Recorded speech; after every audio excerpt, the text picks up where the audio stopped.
आज हम डिस्कस करेंगे फिगर ऑफ स्पीच को और लिटरेरी डिवाइसेस को। इसके लिए हमें सबसे पहले समझना होगा कि फिगर ऑफ स्पीच कहते किसे हैं।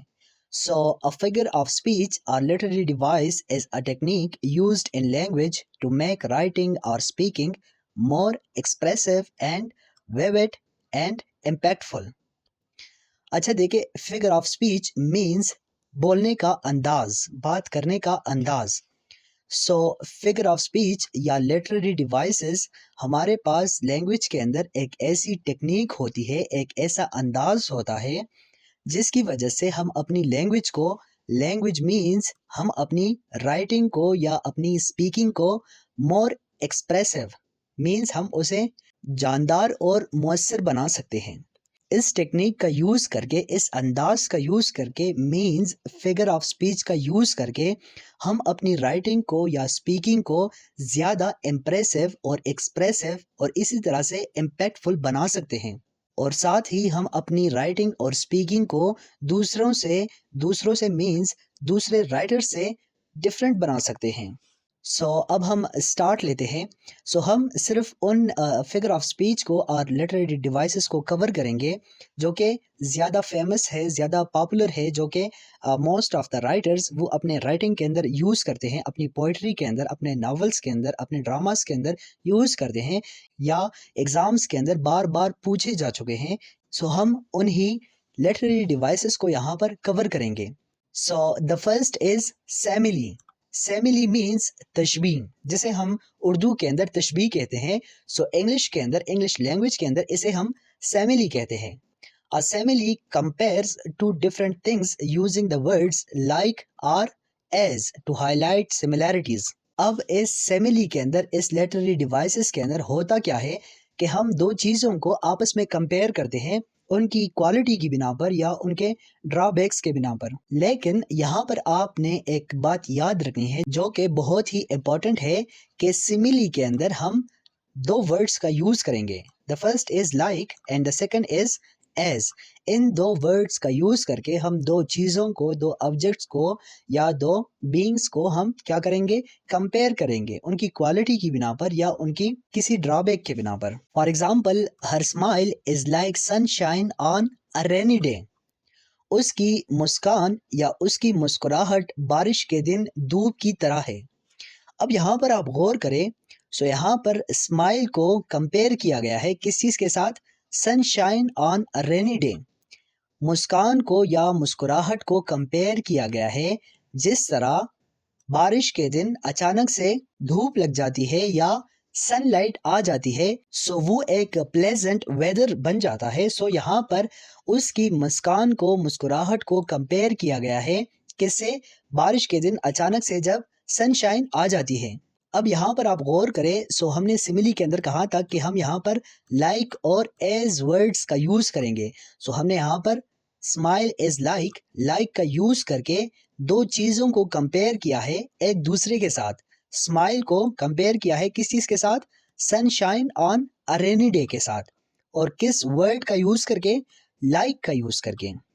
ये हमारे पास सेमिली हो गई। The next is the warrior fought as brave as a lion.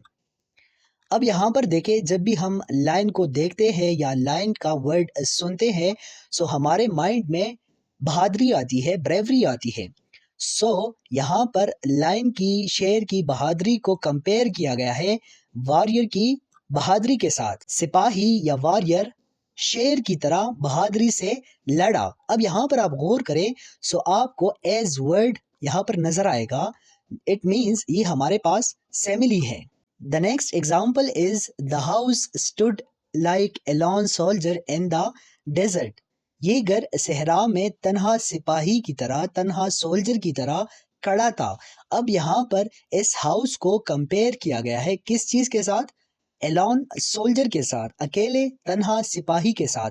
और किस वर्ड का यूज किया है, लाइक का, मीन्स की तरह।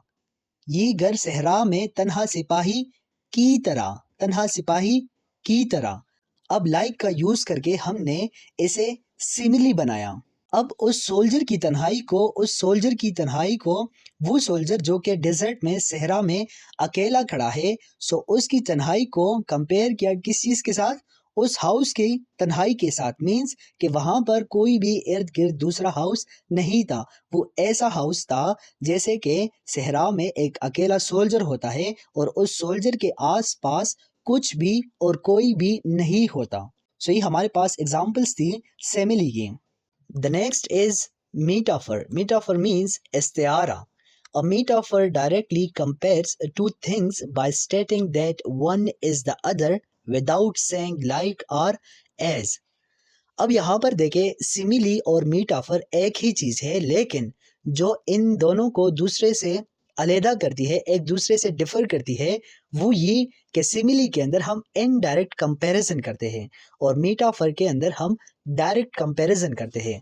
मींस सिमिली के अंदर हम लाइक एंड एज वर्ड का यूज़ करते हैं, वाइल मीटाफर के अंदर हम क्या करते हैं? लाइक और एस वर्ड का यूज़ नहीं करते। हम without using like and as words क्या करते हैं? कंपैरिजन करते हैं, दो चीज़ों को कंपेयर करते हैं। For example, life is a journey, जिंदगी एक सफ़र है। सो यहाँ पर लाइफ को कंपेयर किया है जर्नी के साथ, एक सफ़र के साथ, लेकिन without using words like or as. सो ये हमारे पास हो गई metaphor. The next is the classroom was a zoo during recess. Classroom को यहाँ पर कंपेयर किया है, कंपैरिजन हुई है किस चीज़ के साथ? जू के साथ। ठीक है, क्लासरूम रिसेस के दौरान या ब्रेक के दौरान एक चिड़ियाघर था। सो अब यहाँ पर आप गौर करें तो ये डायरेक्ट कंपैरिजन है। अब ऐसा नहीं है, आप इसे अगर उर्दू में भी ट्रांसलेट करेंगे सो ये ऐसा नहीं होगा कि क्लासरूम जू की तरह था, की तरह नहीं। मीन्स लाइक और एस तो यहाँ पर नहीं है ना, इसका यूज नहीं हुआ। सो हम क्या कहेंगे? क्लासरूम चिड़ियाघर था, चिड़ियाघर की तरह का यूज नहीं होगा। ठीक है, सो ये हमारे पास क्या हो गई? मीटाफर मीन्स डायरेक्ट कंपैरिजन हो गई। The next is her voice is music to my ears. उसकी आवाज मेरे कानों के लिए मौसीकी है, मेरे कानों के लिए म्यूजिक है। अब म्यूजिक की तरह हमने नहीं कहा, हमने लाइक और एज का वर्ड यूज यहाँ पर नहीं किया। अब अगर हम ऐसा कहें, ऐसा सेंटेंस बनाए कि her voice is very beautiful and it's like music to my ears. So like का यूज करके हमने उसे सिमिली बना दिया, लेकिन हमने यहाँ पर डायरेक्ट कंपैरिजन किया है without using words like and as. सो ये हमारे पास एग्जांपल्स हो गई मेटाफर की। The next is personification. Personification कहते हैं शख्सियत कारी को, उर्दू के अंदर हम इसे शख्सियत कारी कहते हैं। Personification gives human qualities to animals, objects और एब्स्ट्रैक्ट आइडियाज।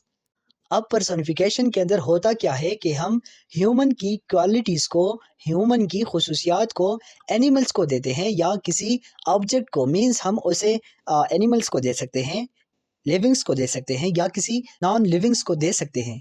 क्या चीज़? इंसानों की क्वालिटीज़ को। सो उसी टेक्निक को हम क्या कहेंगे? Personification. With example, the wind whispered through the trees.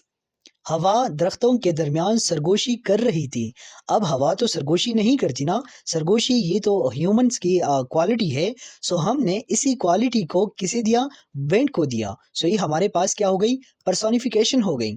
The next example is time flies when you are having fun. वक्त उड़ता है जब आप लुत्फानंदोज हो रहे हों।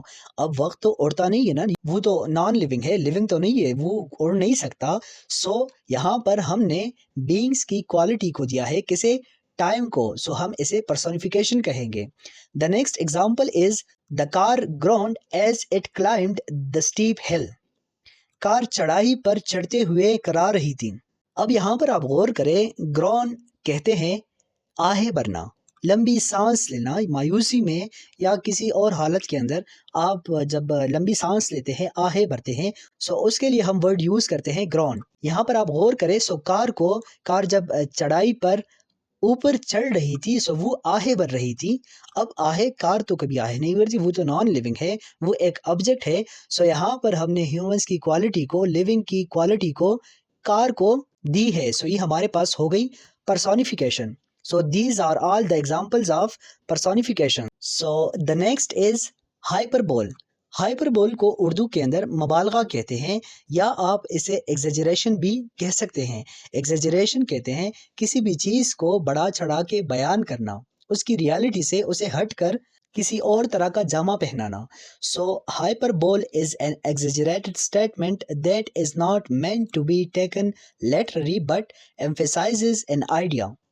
अब इसके अंदर क्या होता है कि किसी भी आइडिया को, किसी भी बात को हम जब एग्जेजरेट करने की कोशिश करते हैं, मीन्स उसे बढ़ा चढ़ा कर बताने की कोशिश करते हैं, सो उस टेक्निक को हम क्या कहते हैं? Hyperbole. With example, I am so hungry I could eat a horse.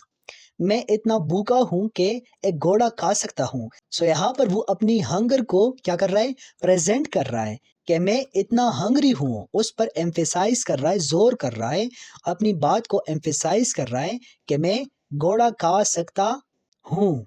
अपनी भूख की जो लिमिट है उसे बताने के लिए, उस पर जोर देने के लिए कि मैं बहुत ज़्यादा, मीन्स एग्जेजरेशन यूज़ कर रहा है कि मैं बहुत ज़्यादा भूखा था, मुझे बहुत ज़्यादा भूख लगी थी। कितनी भूख कि अगर मेरे सामने घोड़ा भी होता तो मैं उसे भी खा जाता। सो इस टेक्निक को हम क्या कहेंगे? Hyperbole. The next example is he ran faster than the speed of light. वो रोशनी की रफ्तार से ज़्यादा तेज़ दौड़ा। अब रोशनी की रफ्तार से ज़्यादा तो कोई चीज़ दौड़ नहीं सकती, लेकिन अब यहाँ पर उसकी रफ्तार पर एम्फेसाइज जोर दिया गया है और यहाँ पर एक तरह से बड़ा चढ़ा के बयान कर रहा है कि वो कितना तेज़ दौड़ा। ठीक है, सो यहाँ पर द स्पीड ऑफ लाइट का यूज़ करके हम उसकी जो रनिंग थी या उसकी जो रफ्तार थी उस पर जोर दे रहे हैं। The next is I have told you a million times not to do that. मैंने तुम्हें 1,00,000 बार कहा है ऐसा मत करो। अब उसने रियलिटी के अंदर तो 1,00,000 मरतबा, 1,00,000 टाइम्स तो उसे नहीं कहा होगा। ठीक है, रियलिटी के अंदर तो ऐसा नहीं होगा कभी भी, इट्स नॉट पॉसिबल। सो वो अपनी बात को यहाँ पर जोर दे रहा है, अपनी बात पर जोर दे रहा है कि मैंने तुम्हें बहुत बार बताया, मैंने तुम्हें बहुत मर्तबा बताया। ठीक है, सो अ मिलियंस टाइम्स। अब यहाँ पर अपनी बात को बड़ा चढ़ा के बयान कर रहा है।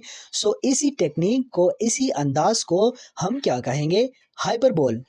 ओके, सो अक्सर हमारी सोसाइटीज़ के अंदर आपने सुना होगा कि जो औरतें होती है वो अपनी बात को बढ़ा चढ़ा के बयान करती हैं। सो वो भी कौन सी टेक्निक यूज़ करती है? हाइपरबोल, एग्जेजरेशन यूज़ करती है। बात छोटी सी होती है लेकिन वो बढ़ा चढ़ा के बयान करती है। सो उसी अमल को, उसी प्रोसेस को और उसी नरेशन को हम क्या कहेंगे? Hyperbole. The next literary devices is alliteration. Alliteration कहते हैं, alliteration is the repetition of the same initial consonant sound in nearby words. हम आवाज़, एक ही इब्तिदाई हरफ या आवाज़ का करीबी अल्फाज में बार बार इस्तेमाल करने को क्या कहेंगे? alliteration कहेंगे। With example, Peter Piper picked a peck of pickled peppers. Peter Piper ने अचार के मिर्चों का एक गट्ठा उठाया। अब यहाँ पर आप गौर करें, सो हमारे पास repetition of the same initial consonant sound क्या हो रही है? यहाँ पर रिपीटिशन हो रही है। जो इनिशियल कॉन्सोनेंट साउंड है उनकी रिपीटिशन हो रही है। यहाँ पर देखें, P P P P P. So ये हमारे पास रिपीटिशन हो गई, और रिपीटिशन जब आ जाती है किसी इसकी सेम इनिशियल कॉन्सोनेंट साउंड की, सो that will known as alliteration. The next example is the whispering winds wrapped around the woods. सरगोशी करती हवाएं जंगल के गिर्द लिपट गई। सो यहाँ पर देखें, सो हमारे पास रिपीटिशन हो रही है, सेम साउंड की रिपीटिशन हो रही है।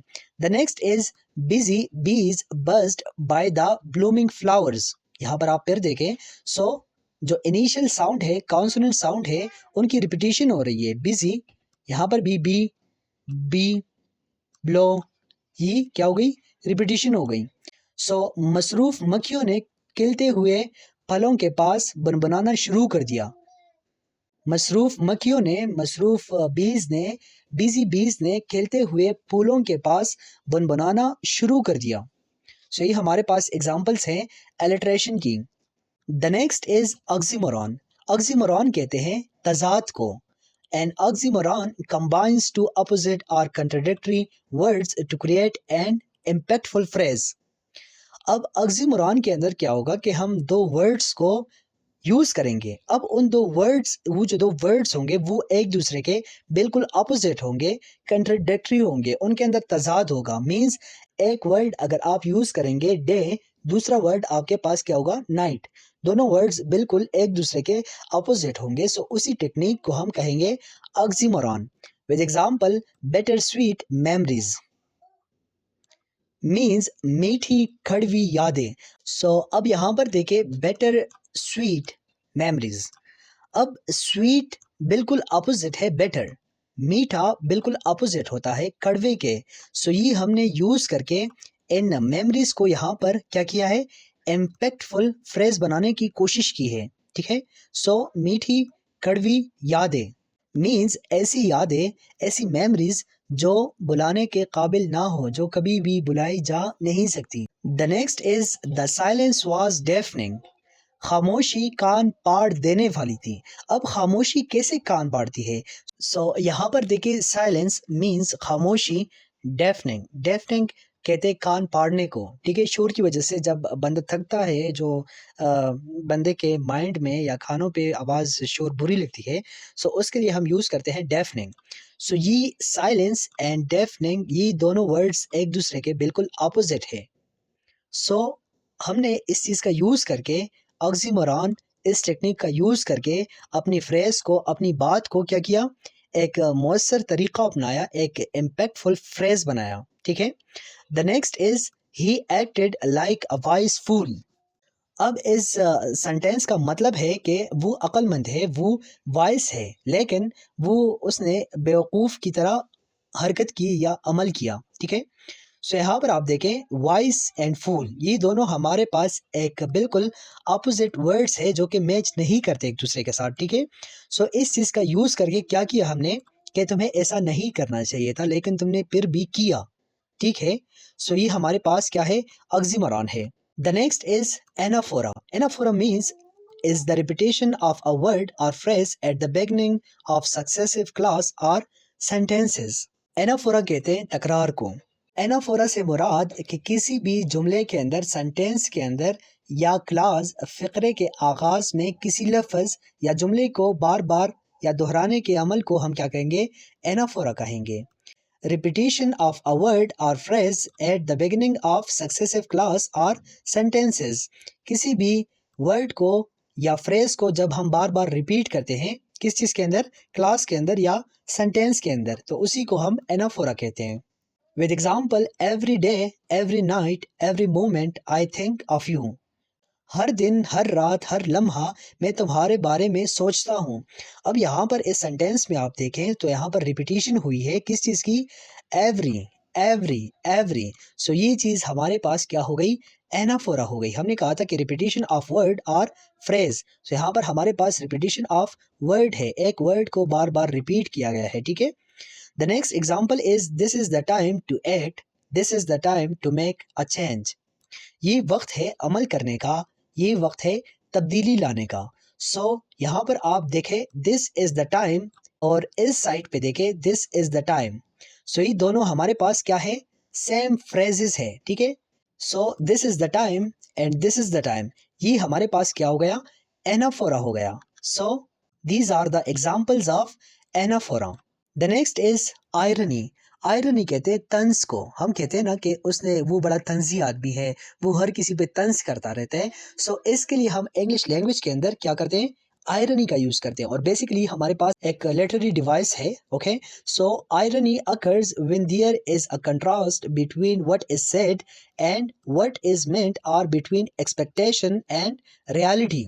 अब आयरनी के अंदर होता क्या है कि जो नरेट किया होता है, जो बताया गया होता है, जो बोला गया होता है, उससे जो एक्सपेक्टेशंस होती है वो बिल्कुल अपोजिट होती है, उनके अंदर तजाद होता है। मीन्स जो बात आप कहेंगे उससे आपकी एक्सपेक्टेशन बिल्कुल डिफरेंट होगी। मीन्स अगर मैं कहूँ, अच्छा तुम फेल हो गए, oh you did it really well. So यहाँ पर मैंने कहा कि you did it really well. सो फेल होने के अमल को मैंने क्या कहा, तुमने बहुत ही अच्छा काम किया। ठीक है। हालांकि वो मेरी एक्सपेक्टेशन के मुताबिक नहीं था। वो फेल होना किसी को मंजूर नहीं, किसी को अच्छा नहीं लगता। ठीक है, लेकिन फिर भी मैंने कहा कि you did it really well, तुमने अच्छा किया। ओके, सो ये मैंने एक तरह से उस पर तंज किया। ठीक है, so with example, a fire station Burns down, एक फायर स्टेशन जल गया। अब यहाँ पर ये हमारे पास सिचुएशनल आयरनी है, यहाँ पर स्पीकर ने, नरेटर ने तंज किया है। ठीक है, कि फायर स्टेशन मींस जो आग बुझाने वाला होता है वही जल गया। ठीक है, so the next is saying oh great after something bad happens. अब यहाँ पर देखें, कुछ बुरा होने के बाद क्या कहना, ओह ग्रेट, जैसे हमने ऑलरेडी एग्जांपल किया कि ओह ग्रेट तुम क्या हुए, फेल हुए। सो वो एक तंज था, वर्बल आयरनी। ठीक है, मींस लफ्जी तंज था। The next example is a pilot afraid of Heights, ये हमारे पास सिचुएशनल आयरनी है, मींस एक पायलट को बुलंदियों से डर लगे या डर लगता है। सो यहाँ पर तंज किया है कि पायलट तो उड़ता ही हवा में है, जहाज में उड़ता है, लेकिन उसे डर लगता है। सो यहाँ पर आयरनी का यूज किया गया है। जो एक्सपेक्टेशंस है और जो यहाँ पर नरेट किया गया है वो एक दूसरे से बिल्कुल डिफरेंट है।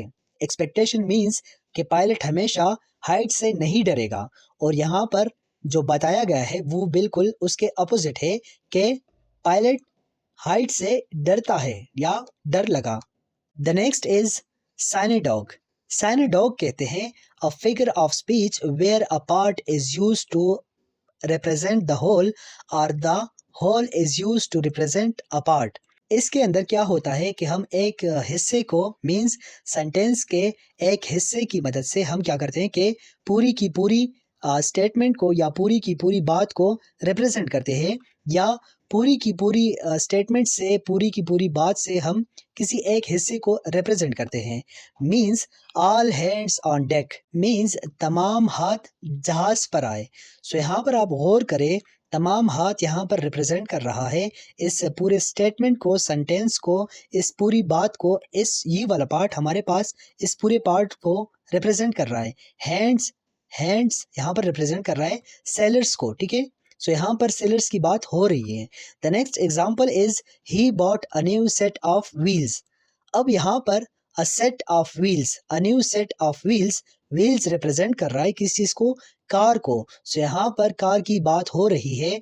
जो एक पार्ट है हमारा इस सेंटेंस का, व्हील्स, ये रिप्रेजेंट कर रहा है इस पूरे पार्ट को, और किसकी तरफ इशारा कर रहा है, कार की तरफ। सो ये हमारे पास क्या हो गया, synecdoche. The next example is the crown must decide, ताज को फैसला करना होगा।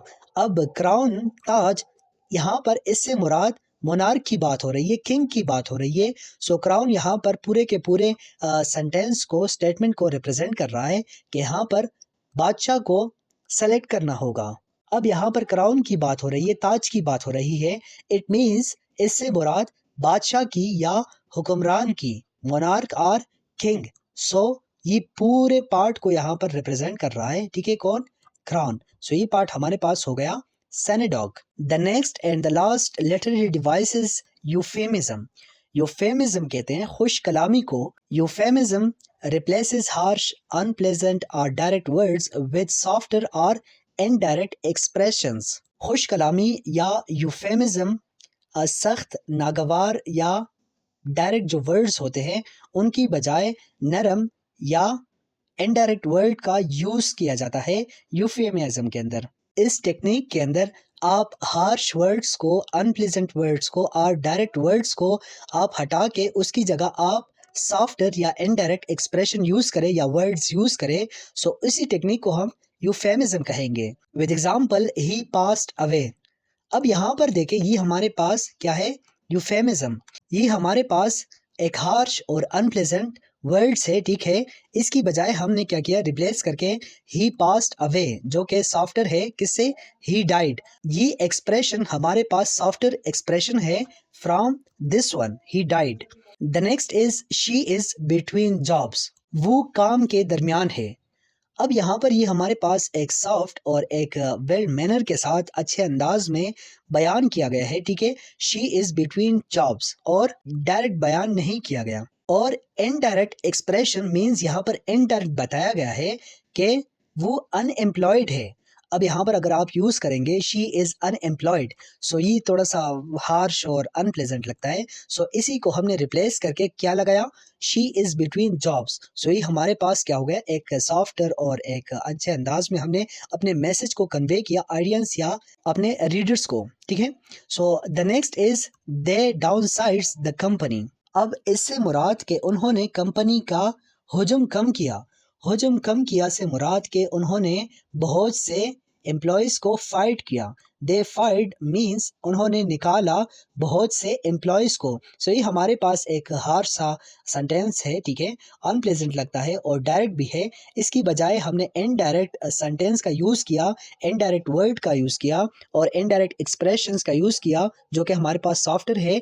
किससे? They fight employees.